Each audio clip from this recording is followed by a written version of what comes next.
Assalamualaikum warahmatullahi wabarakatuh. Perkenalkan, nama saya Galuh Kalinasari. Di sini saya membawa 4 teman saya.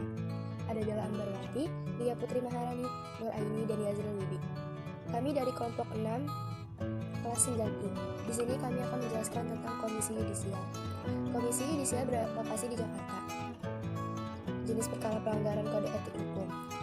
Dasar hukum Undang-Undang Nomor 18 Tahun 2011 didirikan pada tanggal 2 Agustus 2005.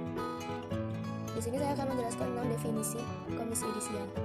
Komisi Yudisial atau KY adalah lembaga yang bersifat mandiri yang berwenang mengusulkan pengangkatan hakim agung dan mempunyai wewenang lain dalam rangka menjaga dan menegakkan kehormatan, keluhuran, martabat, serta perilaku hakim.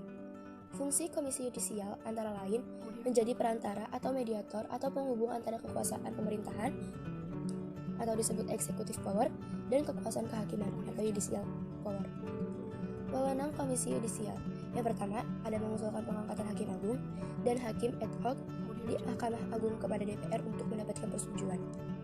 Yang kedua, ada menjaga dan menegakkan kehormatan, keluhuran martabat, dan serta perilaku hakim.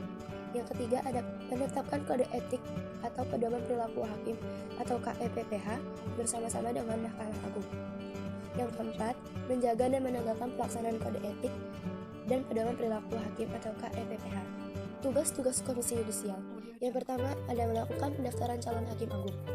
Yang kedua, melakukan seleksi terhadap calon hakim agung. Yang ketiga, ada menetapkan calon hakim agung. Yang keempat, ada mengajukan calon hakim agung ke DPR. Di sini saya akan menjelaskan anggota-anggota Komisi Yudisial.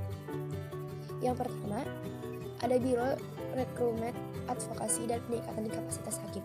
Bagian-bagiannya ada bagian rekrutmen hakim dan bagian advokasi dan peningkatan kapasitas hakim. Yang kedua, ada Biro Pengawasan Perilaku Hakim.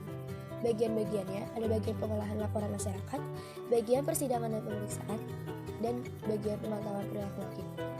Yang ketiga, ada Biro Investigasi. Bagian-bagiannya ada bagian analisis, produksi, dan dokumentasi. Yang kedua, ada bagian pendalaman kasus, dan penelusuran rekam jejak. Yang keempat, ada Biro Perencanaan dan Kepatuhan Internal. Bagian perencanaan dan hukum, bagian kepatuhan internal. Dan yang terakhir, ada Biro Umum. Bagiannya ada bagian tata usaha dan kepegawaian, bagian keuangan, bagian perlengkapan dan rumah tangga, bagian penghubung kerjasama, dan hubungan antar lembaga. Selanjutnya ada keanggotaan Komisi Yudisial. Yang pertama, ada komposisi keanggotaan Komisi Yudisial terdiri atas 2 mantan hakim, 2 orang praktisi hukum, 2 orang akademisi hukum, dan 1 anggota masyarakat.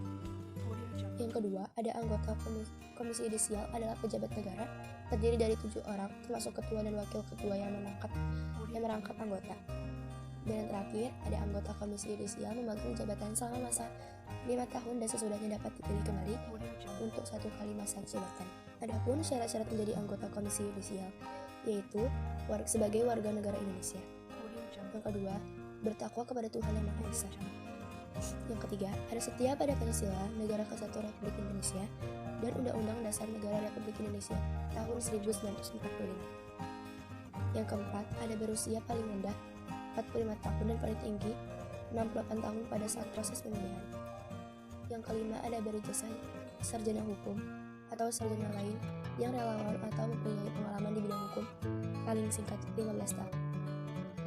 Kemudian ada berkomitmen untuk memperbaiki sistem peradilan di Indonesia. Memiliki integritas dan kepribadian yang tidak tercela. Memiliki kemampuan jasmani dan rohani. Tidak pernah dijatuhi pidana karena melakukan tindak pidana kejahatan. Dan yang terakhir, ada melaporkan daftar kekayaan. Ada juga larangan-larangan merangkap jabatan, yaitu pejabat negara, pengurus BUMN, pegawai negeri, pengurus partai politik, hakim, advokat, notaris, atau PPAT. Segitu yang dapat kami sampaikan. Kurang lebihnya mohon maaf.